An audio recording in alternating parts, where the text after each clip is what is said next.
Everyone, मेरा नाम है हर्षद। स्वागत है आपका मेरे चैनल हर्षद की पढ़ाई में।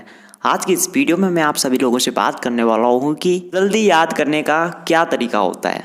दोस्तों, अगर आप स्टूडेंट ही यहाँ हर्षद की पढ़ाई चैनल को देख रहे हैं, तो जहाँ तक मेरा ख्याल है तो ऐसा में आपको काफ़ी सारी चीज़ें याद करनी पड़ती हैं।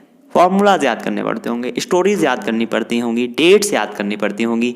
तो इन सभी को आप जल्द से जल्द किस तरीके से याद कर सकते हैं और ऐसे याद कर सकते हैं जो कि आप एग्ज़ाम देने जाओ तब तक भूलो ना। ठीक है, तो ये वीडियो आपके लिए काफ़ी ज़्यादा हेल्पफुल होने वाली है, इसलिए एंड तक देखना। लाइक नहीं किया यार तो लाइक कर दो, साथ ही चैनल को सब्सक्राइब कर दो एंड बेल आइकन को प्रेस कर दो। चलिए फिर शुरू करते हैं। तो यार, सबसे पहली चीज़ तो ये है, जब भी आप किसी चीज़ को याद कर रहे हैं तो याद करने से पहले उस चीज़ को समझो कि ऐसा क्यों हो रहा है, क्या हो रहा है, कहाँ हो रहा है, क्यों उसको हम याद कर रहे हैं।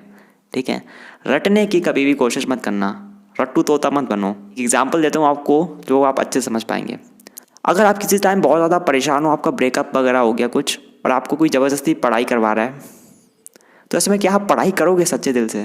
क्या आप पढ़ोगे रियल में? किताब खोल के अगर बैठ भी जाओगे लेकिन पढ़ोगे नहीं, मन ही नहीं लगेगा ना आपको। लेकिन ज़बरदस्ती करवा रहा है, आपका दिमाग ख़राब होगा और ना आप पढ़ोगे ना कुछ।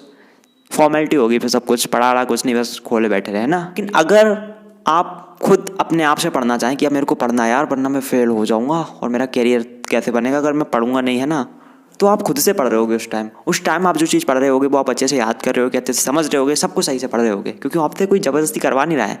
आप अपनी इच्छा से कर रहे हैं। आपको पता है कि इससे पढ़ने से आपको क्या मिलेगा, क्लियरिटी है आपको पूरी, समझ चुके हो आप सारी चीज़, तो उस टाइम आप अच्छे से पढ़ रहे होगे। ठीक है, तो इसी तरीके से जब आप कोई चीज़ रटते हो ना, तो क्या हुआ, कैसे हुआ, क्यों हुआ, आपको कुछ पता ही नहीं है। आप बस रटते आ रहे हो। इस लाइन में ये लिखा था तो ये रट लिया हमने, इस लाइन में ये लिखा था ये रटा, इस लाइन में ये लिखा था ये रटा। तो ये रटने वाली चीज़ है ना, तो दिमाग है ना आपका जो जो स्टोर करता है सारी चीज़ें, वो भी परेशान हो जाता है। अगर आप वो चीज़ रटने की कोशिश करते हैं ना, तो आपका दिमाग बहुत ज़्यादा ख़राब होता है। दूसरी चीज़, आप उसको याद कर ही नहीं पाओगे लॉन्ग टर्म के लिए। अभी आपने रट ली कोई चीज़, सुबह तक भूल जाओगे। कितना रटोगे मेरे भाई? तो ये इंपॉर्टेंट है, कोई भी चीज़ आपको याद करनी है ना, तो रटो मत उसको। रटना इज़ नॉट लर्निंग। लर्निंग अलग चीज़ है, रटना अलग चीज़ है ना। पहले कॉन्सेप्ट समझो अच्छे से, क्यों हो रहा है, क्या हो रहा है, उसके बाद उसको याद करो, रटो मत सीधा सीधा। टिप नंबर 2 वो ये है कि आप कोई इंग्लिश वगैरह पढ़ रहे हैं, आप हिंदी सब्जेक्ट पढ़ रहे हैं, सोशल साइंस पढ़ रहे हैं, तो इसमें आप क्या कर सकते हैं कि जो आप चीज़ पढ़ रहे हैं ना, उसको ईजी वर्ड्स में याद करने की कोशिश करें। कोई भी सब्जेक्ट आप पढ़ रहे हैं, ईजी लैंग्वेज, सिंपल लैंग्वेज। क्योंकि होता क्या है, जो आप बुक्स में लैंग्वेज पढ़ते हैं वो इतनी ईजी नहीं होती है, वो कॉम्प्लेक्स होती है थोड़ी। तो आप ट्राई करें, जो कॉन्सेप्ट आप पढ़ रहे हैं, जो स्टोरी आप पढ़ रहे हैं, उसको ईजी वर्ड्स में आप याद कर पाएँ। आप हिंदी में पढ़ना चाहते हैं हिंदी में पढ़ें, लेकिन जो मेन कॉन्सेप्ट है वो आपको समझ में आ जाना चाहिए। आपकी इंग्लिश वीक है, आपको इंग्लिश में कॉम्प्लेक्स वर्ड याद नहीं होते, कोई दिक्कत नहीं है, आप उसको हिंदी में अच्छे से समझ लो ना। ठीक है, हिंदी में समझ लिया, उसके बाद आप उसको इंग्लिश में कन्वर्ट करके लिख लो अपनी लैंग्वेज में इजी जितना लिख पाएँ। और एग्जामिनर का ये पर्पज़ नहीं होता है कि आपका इंग्लिश चेक करना कैसा इंग्लिश है, उसका पर्पज़ होता है जो वो पूछा जा रहा है क्वेश्चन में, क्या उसके बारे में आपको नॉलेज है। आप उसको अपने वर्ड्स में लिखेंगे ना, अगर सिंपल लैंग्वेज में लिखेंगे तब भी आपको पूरे मार्क्स मिलते हैं। तो कोई भी चीज़ आपको पढ़नी है, उसको ज़रूरी नहीं आप कॉम्प्लेक्स तरीके से ही पढ़ें, ईजी लैंग्वेज में आप उसको पढ़ें। ठीक है, उसके बाद उसको इंग्लिश में कन्वर्ट करके लिख दें। ओके, आपको काफ़ी जल्दी चीज़ें याद होंगी। थर्ड और बहुत इंपॉर्टेंट चीज़ है वो है रिवीजन, या आप जिसको प्रैक्टिस भी बोल सकते हो।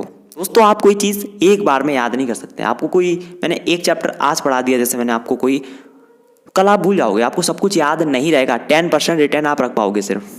तो ये बहुत इंपॉर्टेंट होती है, जो चीज़ हम पढ़ते हैं उसको 4 से 5 बार रिवाइज हम ज़रूर करें। ठीक है, आज आपने कोई चैप्टर पढ़ा, उसको कल फिर रिवाइज करो, परसों फिर रिवाइज करो, है ना। और जैसे जैसे आपके रिविजन्स बढ़ते जाएंगे, आपको टाइम बहुत कम लगेगा उसको रिवाइज करने में। क्यों? क्योंकि आप पहली बार पढ़ोगे, ओके पढ़ लिया, फिर रिवीजन करोगे फर्स्ट टाइम तो उस टाइम आपको ज़्यादा टाइम लगेगा। सेकंड टाइम आप फिर रिवीजन करोगे तो आपको थोड़ा कम टाइम लगेगा। थर्ड टाइम रिवीजन करोगे तब थोड़ा कम टाइम लगेगा। ऐसे करते करते एक ऐसा टाइम आएगा, आप 5 मिनट में पूरा चैप्टर रिवाइज कर पाओगे। और उस टाइम जनाब वो चैप्टर आपके सबकॉन्शियस माइंड तक पहुंच चुका होगा।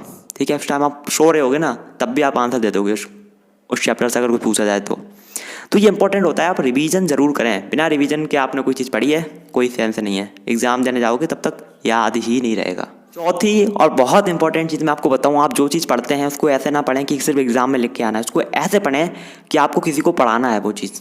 अब इसको क्या आप बोलेंगे मुझे नहीं पता, लेकिन आप एज ए टीचर अपने आप को बनाएं। आप कोई चीज़ पढ़ते हैं ना, उसके बाद 1-2 बार रिवीजन कर लें, उसके बाद आप अकेले कमरे में जाएं और मान लें कि आप टीचर हैं और आपके सामने 100 बच्चे बैठे हैं, आपको वो चीज़ पढ़ानी है उन बच्चों को, और पढ़ाना स्टार्ट कर दें आप।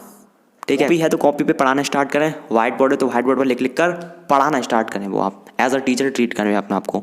ये तरीका आप फॉलो करेगा, आपको कोई चीज़ हो ना बहुत अच्छे से याद होगी, साथ में आप पूछो ना आपको एक स्ट्रॉन्ग पॉजिटिविटी भी आएगी। ठीक है, जो टीचर्स होते हैं ना, आपको लगता है ना कि उनको ये सब चीज़ें याद है कैसे होती हैं, होशियार थे वो, बहुत ज़्यादा स्टूडेंट थे, ऐसा कुछ नहीं होता है। स्टूडेंट के टाइम पे वो भी ऐसे ही थे जैसे आप हो, ठीक है।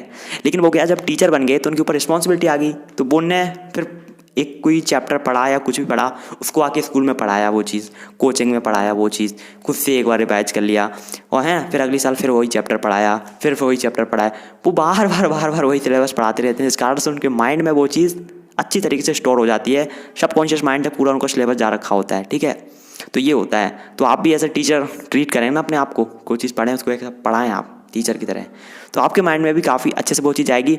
और इसका काफ़ी अच्छा एडवांटेज ये है कि आप टीचर अगर आपको बनना है तो ये काफ़ी हेल्पफुल आपके लिए हो सकता है। बाकी इससे याद बहुत अच्छे से हो जाता है, ये पर्सनली मैंने एक्सपीरियंस किया हुआ है। मैं तो ऐसे ही पढ़ता हूँ, जब भी मैं कोई चीज़ याद कर रहा होता, पढ़ रहा होता है, तो ऐसा नहीं कि मेरे को बस लिखना है एग्जाम में, मैं ऐसे पढ़ता हूँ कि मैं किसी को पढ़ा पाऊँ सामने आके।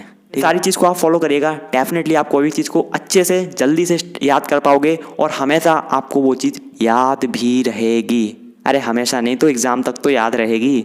जितने भी पॉइंट्स आपको बताए इस वीडियो में उनको समराइज करता हूँ। सबसे पहली चीज़, कभी भी रटना नहीं है, समझ के चीज़ों को याद करना है। सेकंड चीज़ ये, सिंपल लैंग्वेज में आपको याद करना है चीज़ें, कॉम्प्लेक्स मत बनाओ ज़्यादा।